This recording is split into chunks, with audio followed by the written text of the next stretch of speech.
All right. Hi, everyone. Thank you so much for joining. I think this is our fourth office hour session, and the theme today is back to school. I'm going to go ahead and let our volunteers take it away while I go ahead and I set our presentation on. Okay, so I'll start and we're just going to kind of do a quick introduction with three of us, just so everybody knows who we are and kind of what our story is.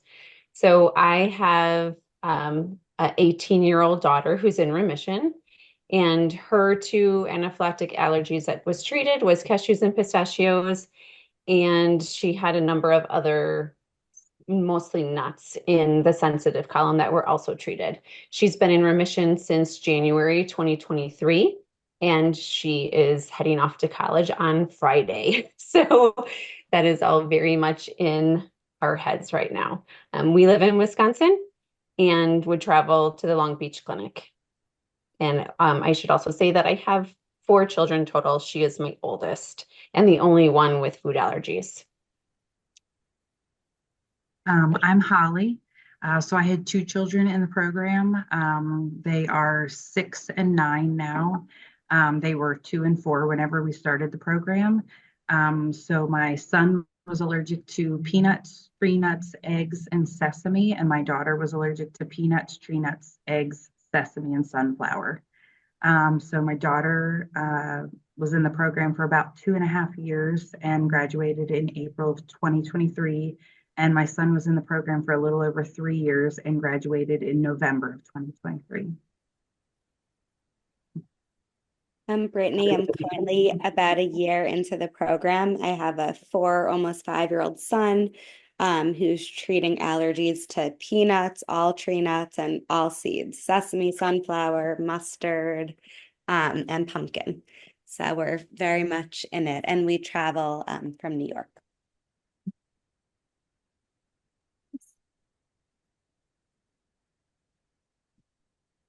Okay, so we're just going to start. We have a couple slides that we've put together, just with some different ideas for school. Hopefully, it'll just kind of give you a starting point for discussions with school or just brainstorm some ideas to kind of get us going. So the first slide we have talks about tips for school safety for all ages. That these were things that we thought didn't matter if you were in elementary school, preschool, middle school, or beyond, that it applied to everybody. And I'll kind of go through them and read them, maybe say a little bit, maybe not.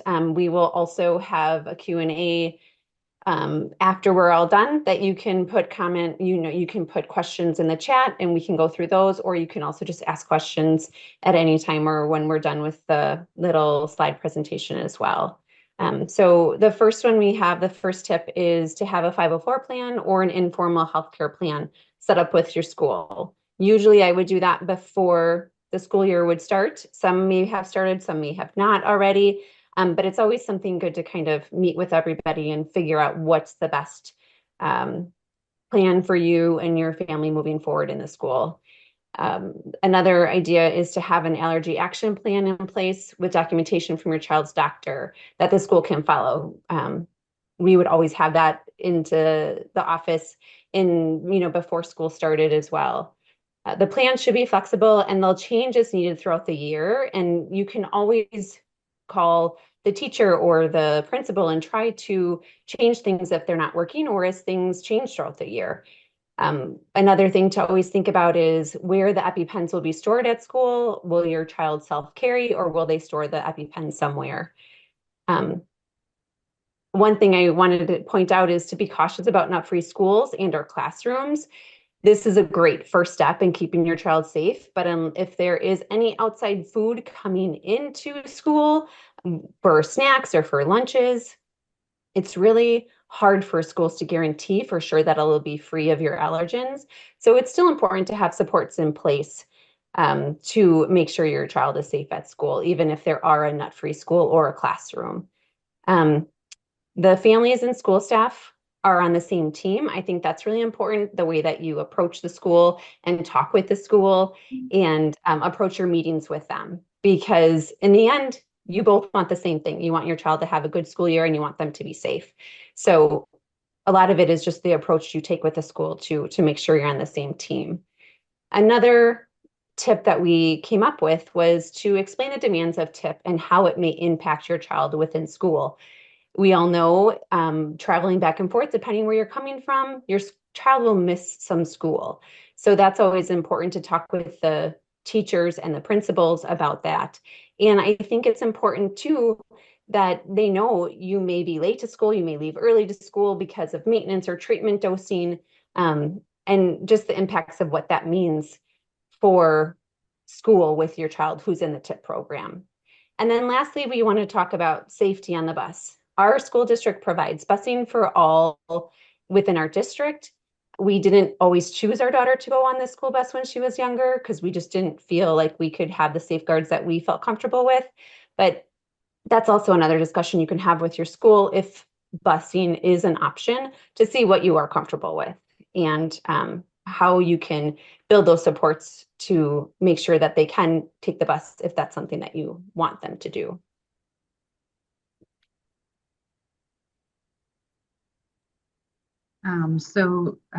Things that, we discussed for 504 plans. Obviously, you are going to contact the school ahead of time and ask about setting up a meeting with, teachers, the principal, the nurse, and they should all be aware of all of these things. So obviously they need to know what your child is allergic to, different signs and symptoms to be on the lookout for. And then some things that teachers and people who don't deal with allergies on a daily basis, they don't think about all of the non-food items where your allergies can be. So, like paints, if you're doing a bird feeder craft or something like that in elementary school. So those kinds of arts and crafts activities and stuff where, sensory bins, those sorts of things where the allergies can pop up and the teachers may not have thought about it before. You're going to have in there the different medications that you will have at school and, where they are going to be stored at and when they should be used. I know for my school, the nurse communication was something that I had in our 504 plan. I wanted to know anytime my children went to the nurse, if they, were wheezing and they needed a puff of the inhaler, if they went and, said that their throat was a little itchy, if, for any reason, if they went to the nurse, then I wanted the nurse to call me because it could impact, whether or not we dose that night. Maybe they took a hit to the cheek or something, on the playground. And if the child doesn't tell me whenever they get home, then we could dose and then they could end up having a reaction because they have a cut in their mouth or something like that. So that was something that was also in our 504 plan. So seating accommodations for your classroom or in lunch, does your lunchroom have a nut-free table? If they do have a nut-free table, is your child going to end up sitting there by themselves? Or, will someone check others' lunches and so they can have a buddy there or something like that?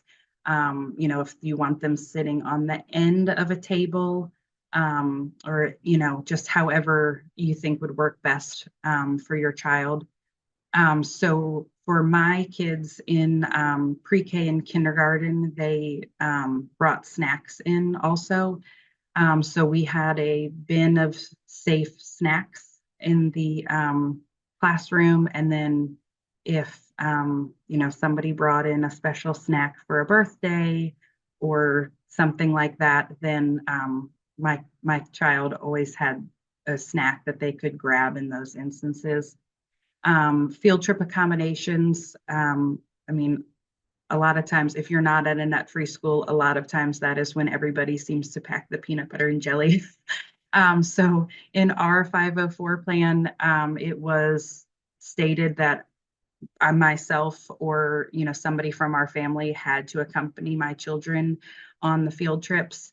So that way I knew where they were sitting and that I had their EpiPens. And just because being out of the classroom, things are going to be different that day. So I just felt more comfortable being there with them. But certainly, if you aren't able to make it, then you're going to want to, list out kind of the expectations that you have for field trips. And then for EpiPen location and self-carry, so you want to know, where the nurse's office is, how far away it is, if she's ever out, where the EpiPens are, if they are locked somewhere, if teachers have access to them, or if somebody has access to them if the nurse is not there, or if they're old enough and understand, being able to carry themselves and when to use their EpiPen on themselves and everything. Those are the things that I would suggest having in the 504 plan.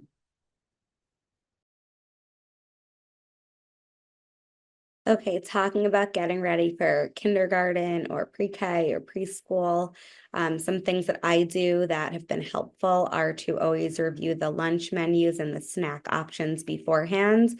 If the school has a menu, you'll obviously want a list of ingredients. And I've literally taken a marker and crossed off things that I didn't want my child to have at the beginning of each month and sent that back. If there's going to be communal snacks, you want to go into the classroom and preview all the labels and make sure everything is something you're comfortable with. Um, I always make sure I communicate with the teachers beforehand about the lunch, snack, and birthday procedures. So even if that means, everybody washes their hand after a snack if it's brought from home, or, giving certain options. Like last year, we implemented Oreos for everybody's birthday because that was a snack that my son could have safely. So communicate with teachers in advance about what those procedures are. Another thing I've done is communicate with the other parents in the classrooms. So either at open school night, I have sometimes given a little spiel about my son and what he can have and how to keep him safe. Other times I've sent an email and I always give out my contact information. So if parents are bringing things in for birthdays or for different projects throughout the year, I get a lot of texts with pictures of ingredients and I want people to be able to ask me rather than just send.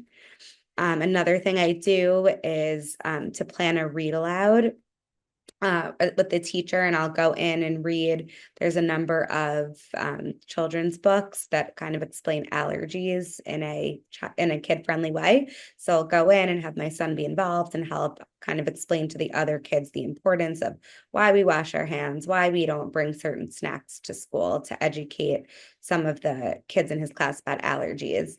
And then kind of going back to what Beth said, just a lot of teachers are not familiar with TIP and the demands on it for a young child. So, for example, my son was often late to school last year, having to eat 15 foods every morning. So, just kind of explaining what we go through on a day-to-day with the dosing and the maintenance. And of course, the absences have been helpful, and something small that may or may not be done depending if your school is nut free. When my son did pass foods that were safe and allowed in school, they had little celebrations. So when he passed chickpeas, they all ate hippies together at snack time.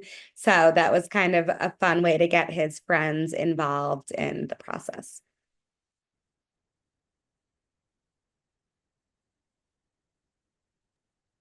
So my kids are both in elementary school. So some tips for kids, sending kids to elementary school with food allergies. Again, communication with the teacher is key. If you are in communication with them before the school year starts about making either a 504 plan or, any kind of allergy plan, then, just make sure that they have your information and that, they know that they can communicate with you at any time with, any questions. Like that was always my biggest thing. Like, feel free to text me ingredient labels or anything, because I would rather you text me all of these things than, a mistake happen or something like that. So my kids both had medical ID bracelets also.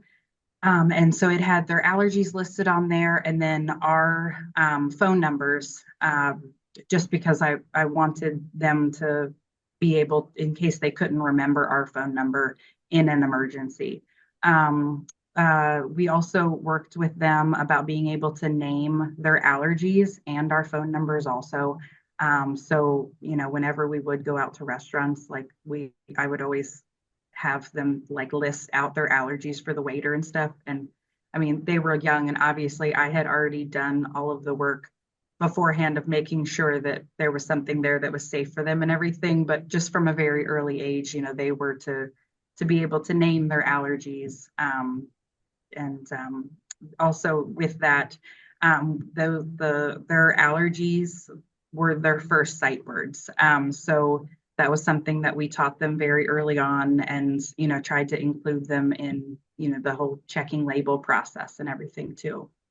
Continuous discussions about not sharing food and asking others if food is safe.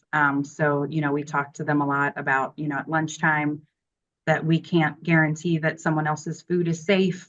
So we're not going to share food with anybody. And then also, just reiterating that if the teacher hands you a snack or something, then you need to ask if it's safe, because, sometimes they get on a roll with like handing stuff out and they may not think about it. So we just wanted to make sure that they also like specifically ask the teacher, is this safe for me? So parents or teacher leads a food allergy education discussion for the class. At the beginning of the year, we would always send in a book for the classroom library that was a kid-friendly allergy book. And the teacher would usually read the book to the kids on one of the first days of school. And a lot of times they would have my kids, come to in front of the class, and, they would say what they're allergic to, and they would tell them a little bit about going to California and, different things like that. Written communication to be sent out to parents about food allergies and safe snack options. So, again, just getting in touch with the other parents so that way they're aware that there is an allergy in the classroom, and that they can, contact you about food safety with birthdays and different things like that. So, yeah, meet the teacher and the school staff prior to school starting if possible.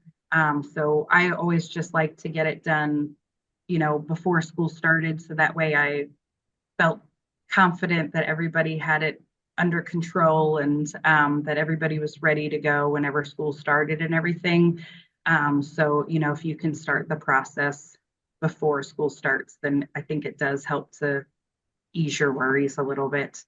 Have discussion about allergies being in non-food items like arts and crafts projects. So again, with the sensory bins and the different paints, and if your child has a wheat allergy and there's Play-Doh in the classroom. So I think a lot of people think that, well, it's not food, so this is fine.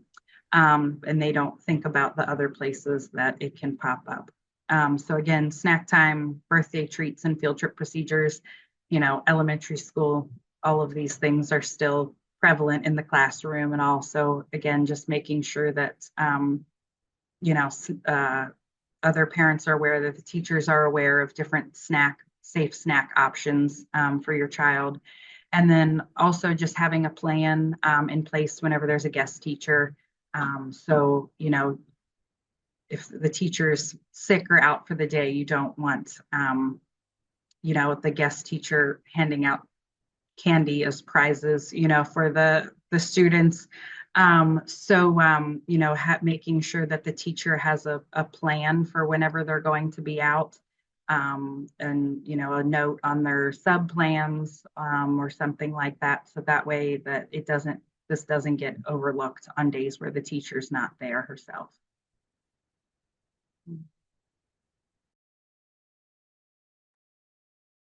Okay, and then our last slide, we have the tips for school safety for middle school age and beyond. What I noticed with my daughter in preschool, elementary school, the amount of things in place to keep them safe was so many things. And as she got older and went through her school years, there was less and less things I needed to do even before we started TIP, because she didn't start TIP till she was a sophomore in high school. So we were still doing all the avoidance of all of her allergens leading up until that point. But as you can see by the number of items on this one, that there isn't as many things that I was as particular about. For us, our school district starts middle school in 5th grade.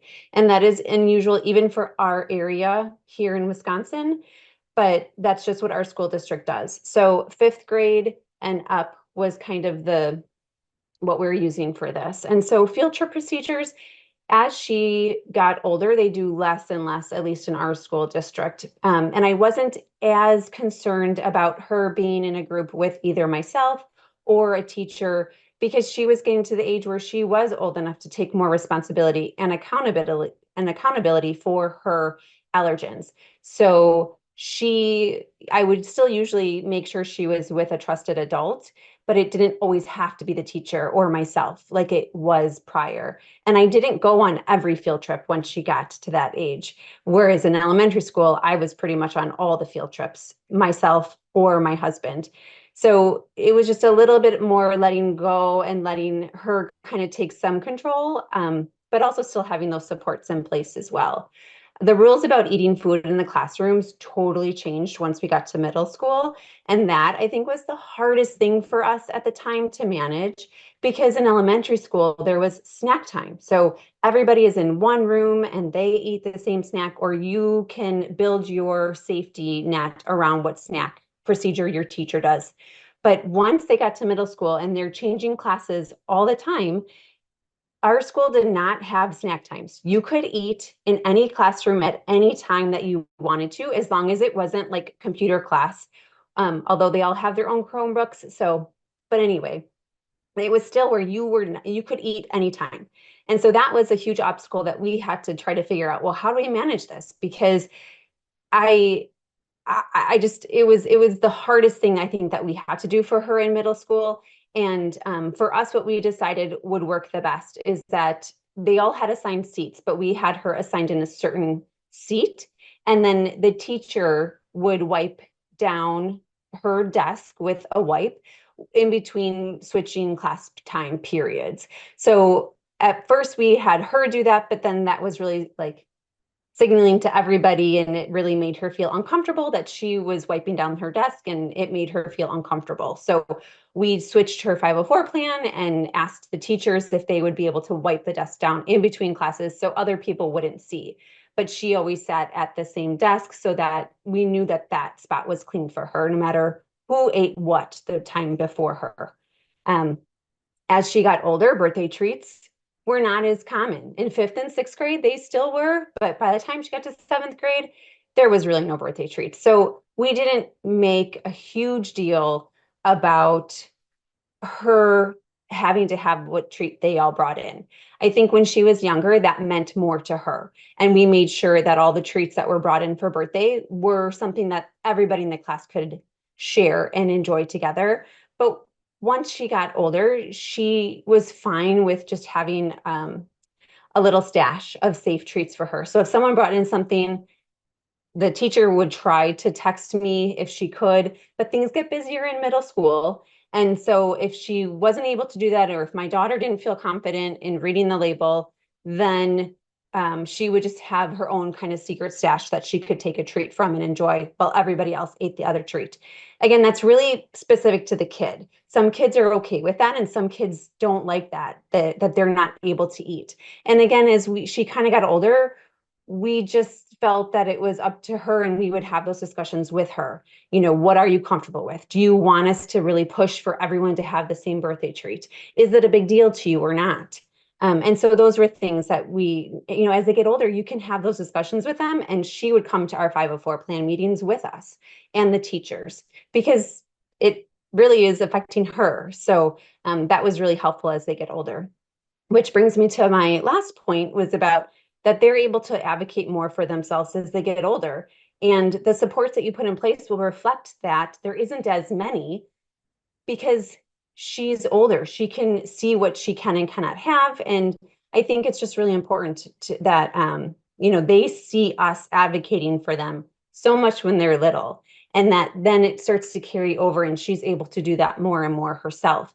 And even her teachers in high school would always say to me, if she doesn't understand something in school, she's always the first one to advocate for herself. And I'm always like, well, that's because she's had to her whole life, but just for a different reason. So I think that those are all important things as they get older. And in middle school, I still met with all the teachers with her 504 plan before school started. Once she started high school, it was just, again, if I really wanted to, I would have pushed it, but I didn't because she was starting high school and I felt that she had it under control. So in our circumstance, it made sense that that I didn't have to meet with every teacher. I was adamant that the district nurse send out that 504 plans to all of her teachers that she had each semester. And I required them to send me an email letting me know that they've read it and if they have any questions. But I did not meet with each teacher in high school ahead of time like I did when she was in middle school because I just felt more confident that she was able to navigate some of those things by herself when she got to high school. So that's it for the tips for middle school age and beyond.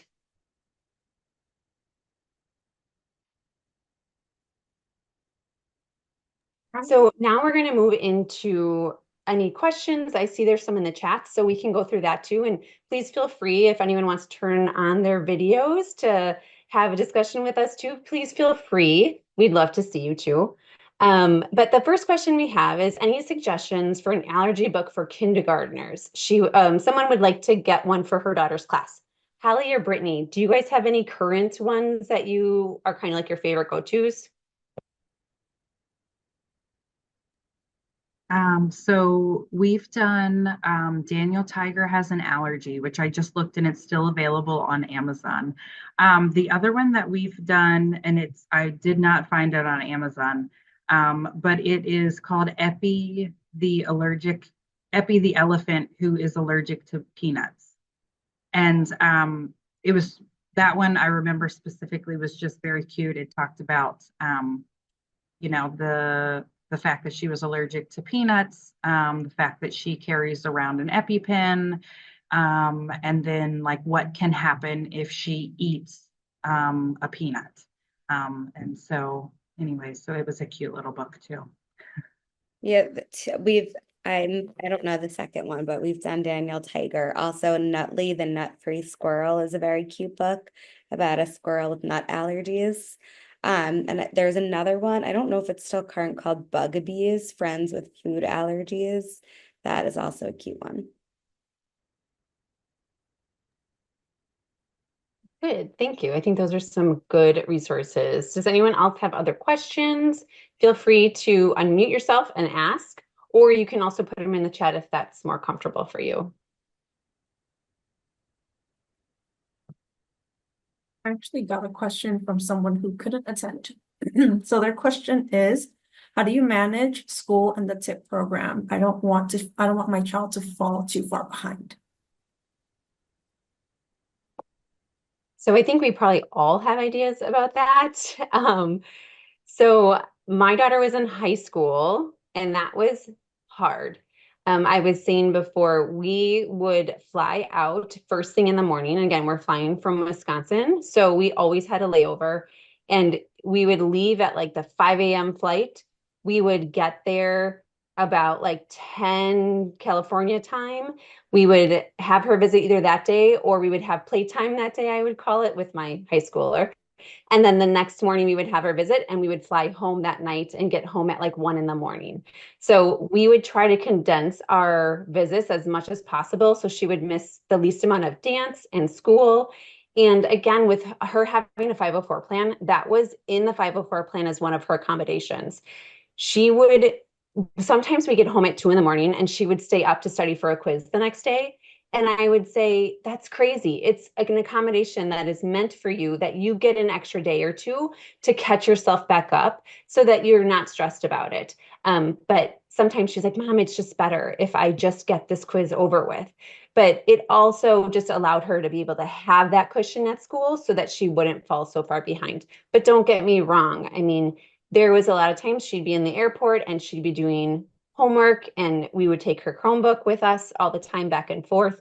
So it was manageable, but in high school, it's hard. I'm not gonna sugarcoat that one. It's difficult to meet it. But I can tell you, every single one of her teachers that she had for the 3 years that she was in the program were all phenomenal. They were so excited for her. They were so supportive. One of them was even like, actually, it was during COVID, like a huge COVID surge here, and we were supposed to be going out for a visit, and I didn't want her to get sick. So I actually made the choice to keep her home for like a week and a half before our visit so that we knew for sure she'd be able to go.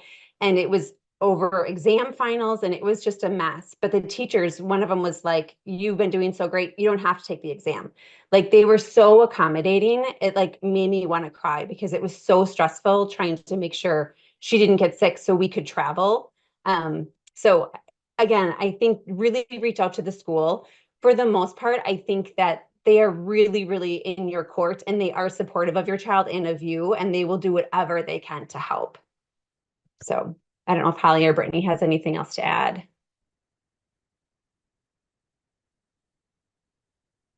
I also always found the teachers to be very supportive, and they would usually give my son the work that he was missing in school, because we're from Maryland, so we have a 6-hour flight there and back. So he used that time on the plane to stay current on his, the work that he was missing in class. But yeah, so he was able to do a lot of things on the airplane or in the airport, as far as the work that he was missing. And then we would also always try to schedule, if we would travel on Sunday, we'd have appointments like Monday and Tuesday and then travel back on Wednesday. So that way we're at least, one of the travel days was on a weekend. So that way he wasn't missing another day of school. But yeah, I mean, the teachers, I would say that our teachers were always very supportive and understanding also.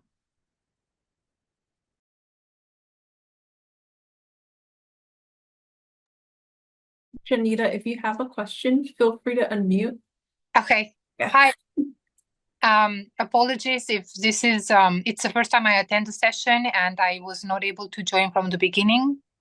But I have almost a 3-year-old that is allergic to a lot of stuff, and my question is, any thoughts if someone from today's call has gone through a daycare with their kid in daycare, and any best practices on how to work with the teachers or with the parents? Are there any materials to make it more friendly for him? Because right now he eats separately. All the other kids eat together the food. That's how the school where he goes works. The whole class, the toddler class, has the same food, and we cook separately for him. On birthdays, we have the safe snacks, but he doesn't touch anything that the others eat. The teachers are trying to make it as safe as possible for him, but it's very safe, but it's making it very exclusive. And I'm trying to figure out ways on how to best work with the parents, to make it more, where he can also have experiences with his friends. And it's been very difficult where I am right now because the school doesn't seem as, and it's a daycare, but they don't seem as they don't think it's right to reach out to the parents and work with them, not for every day, of course. So just wanted to check on recommendations for snacks, is how you've worked with parents and teachers at that age level. And I don't know, maybe it's for another session. So apologies if this is not for today's topic. I had a similar experience. Hi, my name is Ariana. I had my son in daycare before he started. He's now first grader. And he was not in the program at the time that he was in daycare. Very similar, that the daycare was very restrictive, and they were not willing to do much in working with us. But what we did do for the lunch, as time went on and we were able to make the adjustment, is they would sit him at the end of the table, and then on the other end of the table, they would sit 2 other children. These children did not have food allergies, and they would bring in their regular food, but they were distant enough that it was safe, but at the same time, he wasn't alone sitting there. We tried it out for a couple of times. It went well. So then after that, it kind of became the standard. He was at daycare for 2 or 3 years before COVID hit. So that's what we were able to do. The same situation. They were not really willing to communicate to the parents or make any other adjustments when it comes to food and the other children. So um, that and then the constant communication, and it really took a lot for me to keep pushing them to say, hey, they did allow birthday celebrations in the room. So then I had to constantly be checking in and saying, please don't forget to let me know so I can bring a safe cupcake, so I can bring a safe treat. And anytime there was any celebrations, I would just bring something to make sure he had something just in case. Um, so unfortunately, it just took a lot. It was a bigger lift on my end, than now that he's in elementary school and teachers are like so willing to help. Yes, thank you for that. Hallie or Brittany, do you have anything else to add with the younger ones? No, I think like unfortunately or fortunately, some teachers are just a lot nicer and more accommodating than others. I often reach out to parents and get their contact info without even involving the teachers. Just, mom to mom, like this is what we're dealing with. And maybe you can get, a couple of kids who are willing to bring food that's safe for your son so that they can at least all sit together. Not that he would eat their food, but something that's safe for him to be around. So I would say, if you're staying at the same daycare, it might change if you go in a different room, if you get a different teacher, but I would probably reach out to some of the parents on my own and just kind of see if they can help you put some supports in place.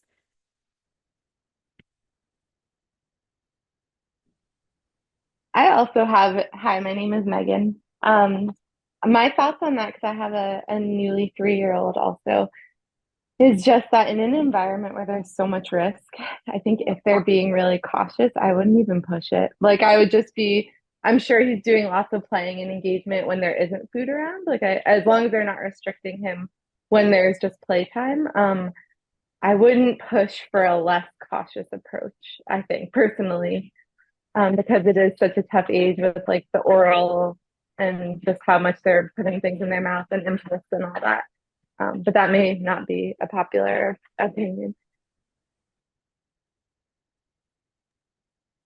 I think that's really important. I think that one thing, unfortunately, that is so different with everybody, and that makes it hard for our teachers and our supports at school, is that every family is so different in what they're comfortable with and what they feel safe for their child is. And so while one family says, no way, I would just rather have my kid have their own snack, let's just leave it at that, that may not be what's right for the other one. And so I think that, again, I can empathize with the schools because they have families come through the system and they all want something different. And they should be okay to have something different. But at the same time, it makes it tricky for them to know, well, I had a kiddo last year that had allergies and this is how we dealt with it. And they may not work for you. And so I think that's really important that you bring that up, Megan, to say, I would just say, no way, I'm not doing this. And I think that they're all valid points, and it's whatever you're comfortable with and whatever supports you feel is what is going to make your child the most safe. And you know your child best. So, for a long time, my daughter really did not like that she always had a different birthday treat than everybody else or a different snack than everybody else. And then she kind of got over that. And, so it changes as they get older too. And your child is just 3 years old, so still pretty young and hard to understand why they can't have what everybody else is having. And as much as you can explain that to them, it's still really difficult for them to truly understand what is going to happen if they don't follow those rules. And as we know, kids don't always follow the rules. So that's why those supports are so important. So I think that's a really good point for sure. Thank you for that. And Jonita, I hope I didn't come off as invalidating because it's so hard. Like I write all the time about social stuff, so I so get it. No, and maybe I was expressing my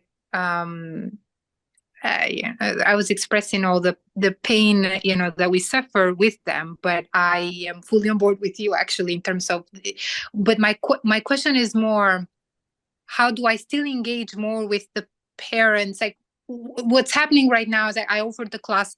He's going to be in a new class starting this week, and I want to maybe somehow get the teachers, the new teachers, get the kids, and kind of present some slides, show, just to make more awareness around his allergies, and be more connected with the parents, that they are more aware with that. And that's the part I'm not able to penetrate. And I don't know if there is like ways of bringing how to like, maybe is it emailing the parents about like and suggestions on safe snacks, suggestions about but yeah, I am maybe I'm not making my point clear.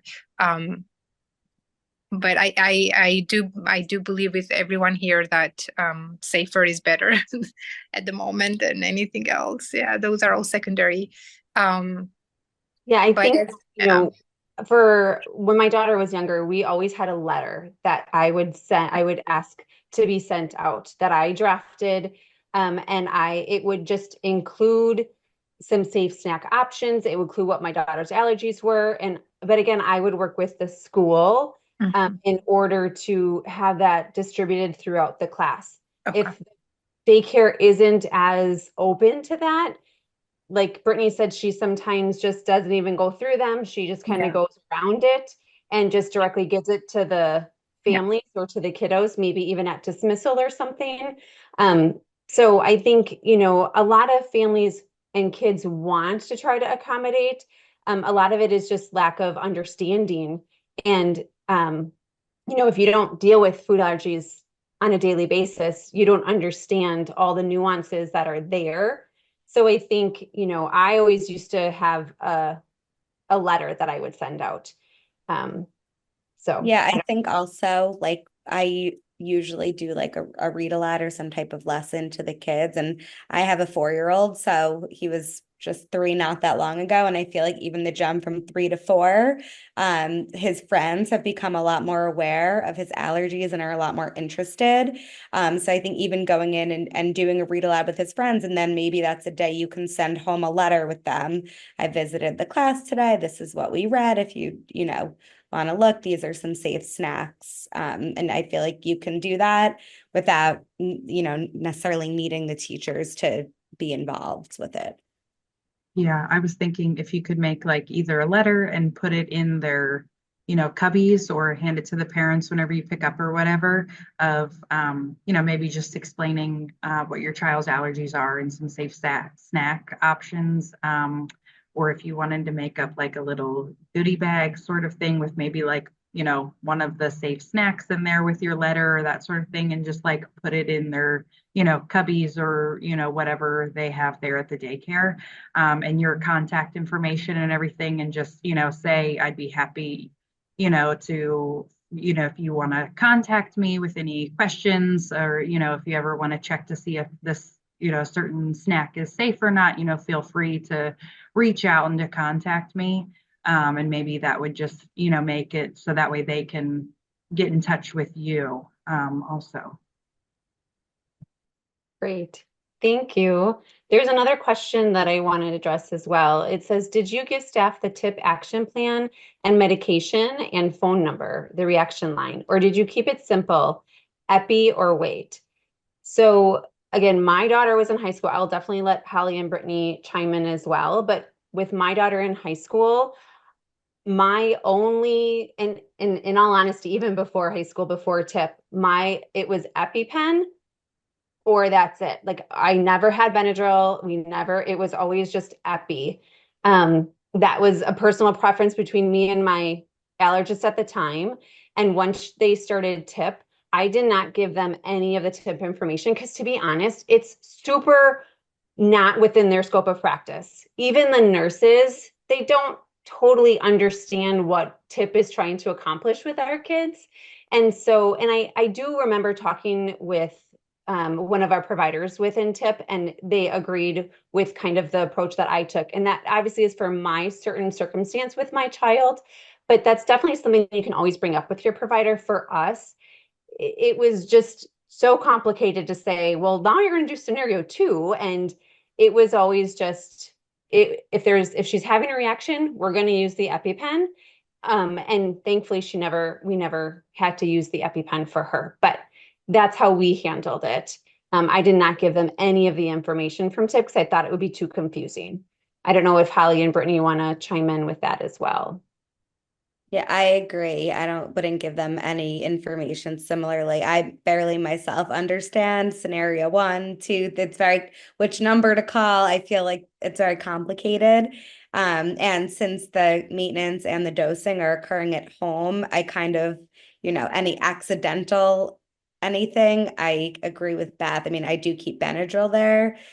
Obviously, we've never had to use it, thank goodness. But it's kind of up to the discretion, I guess, depending if he were to eat, whether it would be like Benadryl or Epi, but I wouldn't want them to start, calling TIP and getting involved in some of the other medications. We did the same. Thank you. We had EpiPens and Benadryl at the school. Benadryl is mostly because my kids do have environmental allergies also. So sometimes that's helpful if, the allergies are really bad and they're having issues that day. Yeah, so it was just, Epi and Benadryl there. And so they were, there were no scenario kits or anything like that there. And I mean, I packed my kids' lunches and maintenance and treatment foods were done at home. So, I mean, the chance of them having any kind of a reaction at school was very slim. But yeah, we just kept it simple. Thank you. That's so helpful. Yes, of course. Good question. I don't see any other new questions in the chat. If other people have questions, please feel free to put them in the chat or unmute yourself and feel free to ask any more questions too. I think with the conversation, one question that I had is how do you get staff buy-in when you're at the school? So how do you get them to take the allergies seriously and not just think, okay, it's not life or death? So my daughter, again, she's 18 now. So she had her first reaction when she was 4. We went to kindergarten and she was the only child in the whole school that had an allergy. So I felt like for us, we had to start from the ground up in our school district. They maybe had somebody with like peanut allergy, but my daughter was okay with peanuts. It was the tree nuts that were the problem, and that just totally blew them for a loop. Like they had no idea how to deal with that. And so for me, the buy-in was I did so much education and advocating for my daughter. I cannot even tell you. I mean, the amount of hours that I would spend with the school staff and the principal and the school nurse was just immense. I mean, I kept saying, I'm doing this for others after me too. And I know it did help, but it was constant. I mean, every teacher, every year, I would have to start all over again to try to get them to understand. And I would bring expired EpiPens to our meeting that would start before school, and I would bring an orange, and I would have the teacher demonstrate using the EpiPen on the orange while I was there. And I think for me, all of them pretty much understood the severity of it. And I didn't have to fight too much about that. There was a couple here and there. But I think one of the other things that is important to mention is sometimes I would ask for an accommodation to have a specific teacher for my child for the next year, because I knew that teacher was more open to communication. And as a lot of us parents know, the communication between you and the teacher is constant when they're young. I mean, I would email back and forth all the time with teachers about food labels and what was safe, and oh gosh, there's this project or this field trip coming up. And I think that was something that I would specifically ask for certain teachers, because I needed to know that they were going to be good communicators with me and that we would be a good team moving forward. And I think that all kind of ties into them taking it seriously because they saw how much effort I would have to put in order to make sure she was safe to come to school. Yeah, I would say in general, most teachers have been very supportive and interested in learning. This year, I asked my son's anaphylactic to sunflower seed. I asked the whole school to switch to wow butter, and they were on board. I think Beth made the point earlier that everyone's kind of on the same team. I've kind of taken the approach of none of these teachers want to have to use an EpiPen in either, just as I don't want to use it at home, they don't want to use it at school. So I found, going in and being appreciative for the accommodations putting in place, instead of kind of demanding and more so just explaining and providing different options. In this case, my school had never heard of wow butter, but once I brought it in and showed them the label and explained it, they were like, yeah, this serves the same purpose. So I think just trying to also keep in mind that most teachers want to keep your child safe and approaching it with that lens.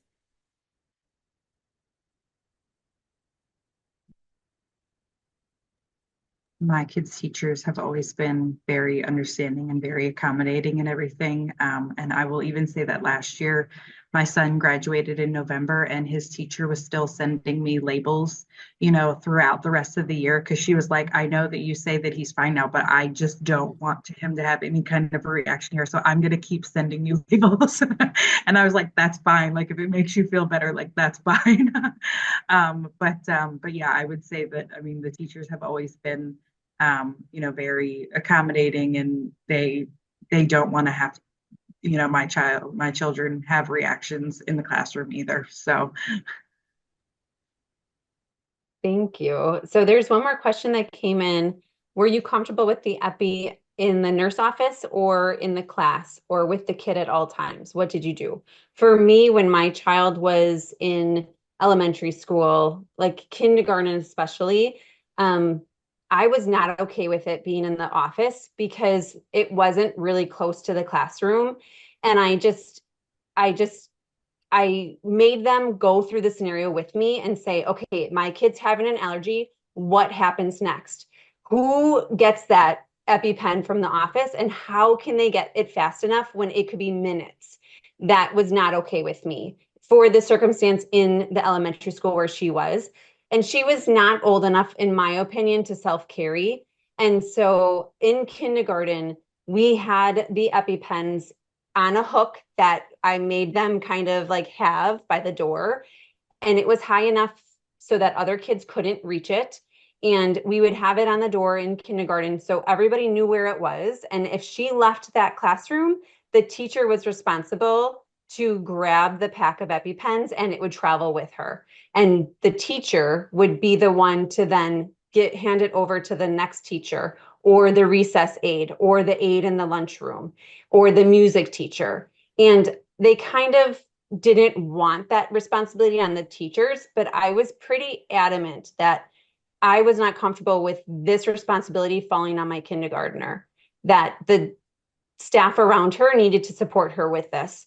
Once she got to first grade, she actually then started self-carrying. And I felt comfortable with that, but it was not that she would give herself the EpiPen if she needed it. She would just have it on her person at all time, but it was still the staff's responsibility if something happened that they would be the one to administer the EpiPen. So that's how we handled it. And obviously, as she got older and older, it's always with her. And she knows if she ever needs it, she will have to do it herself now. But thankfully, we've never needed that. So that's how we've dealt with it. I'm not sure what Holly and Brittany, how you guys handled that one. I personally leave it in the nurse's office, but my son is in a private preschool that's not very big. So there's really like a hallway or a wing, and he's never really far. They don't go to specials yet. So I've been comfortable kind of leaving it in the office for now. That's what I've done so far. So my son I homeschooled for kindergarten because it was the whole virtual COVID year. So whenever he went into first grade, then he self-carried. And I think it's all dependent on, your child, because he was ready for that responsibility and he did well with it. Whereas my daughter right now is in first grade, and I'm like, I wouldn't send EpiPens on her. So I think it's just dependent on each child. Um, for my son, he was called to the nurse's office, and they make them use the trainer to demonstrate that they know how to use it. And they make them, explain in what circumstance they would use it and everything. And she asked to see his EpiPens, and he actually told the nurse that he wasn't allowed to get them out because it wasn't an emergency. But like my daughter, I can't see her doing that at this age. So he was ready for it. And then my daughter, we kept hers in the nurse's office, but the nurse's office is the pre-K and kindergarten, which and first grade is all on the same floor as the nurse's office, and it's a very small school. So she's never been in a classroom where it's been far away from the nurse's office. So I've always felt comfortable with it being in the nurse's office for her. Yes, and I think they're all really, different too, but same. It's really what you're comfortable with in your own circumstance. And I think it's great to get what works for other people and then kind of take that and say, okay, how can I apply it to my situation? For us, we didn't have a school nurse. We have a district nurse. So there's 6 schools that district nurse is going to. So chances are if my kid has a reaction, that school nurse is not going to be there. And I learned that the school nurse locks up the medications. And I thought, well, who has the key if you're not there and it's an emergency? I can't wait for someone to call you and come open up the safe where all the medications are. So I think a lot of that is asking questions and seeing, if I keep this in the office, where is it? Who has access to it? How do we get that medication to my child if they need to? And we would seriously sit around a table and I would make them go through those scenarios and say, my kid is in this room and has a reaction. What happens? Who gets that medication to them if it's in the office? And again, I always feel like I was on a team with them. It was never, you know, it was never anything other than that. But we all collectively need to know how those emergencies work. And it's not, I mean, schools have those in place. They had, codes and all that kind of stuff in place for any kind of medical emergency, food allergy or otherwise. But I just always felt more comfortable with them talking through it with me. So I knew what would happen and that she wouldn't be left by herself or wouldn't be sent to the office to go find the EpiPen. So thank you. We're almost out of time. I just quickly would love to hear from either of you about what you do now that your kids are in remission. Do you still need to send forms and EpiPens and have all these plans in place, or is it kind of just free? So I can start. Like I said, my daughter is moving into college in 2 days as a first year in college, and I have not told the school anything about her allergy. She will be eating in the dining halls with everybody else, and she will eat whatever she wants whenever she wants it. But she also still has to take her maintenance foods. So that is what we're focusing on right now. But I mean, we've taken vacations and we've sat down at restaurants and they say, do you have any allergies at this table? And we say, no, we don't. And I always pause because it is so hard to still say that even after being in remission for this amount of time. But that's what we do. Yeah, so we still have an EpiPen and Benadryl in the office. They no longer carry it on them anymore. I don't feel that it has to be on them at all times or anything like that. And my son is in a classroom downstairs, so he's not, I mean, it's not a very big school, but he's not on the same floor as the nurse, but I feel comfortable having it, upstairs while he's downstairs. And so yeah, I mean, they eat whatever they want, and yeah, I mean, it's still, I mean, it still is not like lost on me every time we go to a restaurant or on vacation or, something, and we just stop at whatever restaurant we want. For sure. And my daughter still carries EpiPens with her everywhere she goes. Before she goes anywhere, do you still have your EpiPens? Did you check the expiration date? So she still carries them around with her everywhere she goes as well. They're in her little crossbody, so they're always on her as well.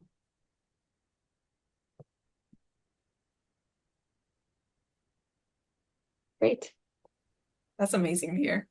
I saw Janita put in the comments, she's like, wow, that's a dream. That was pretty amazing.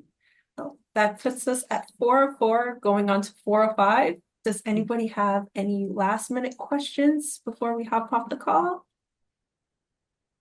Going once, going twice.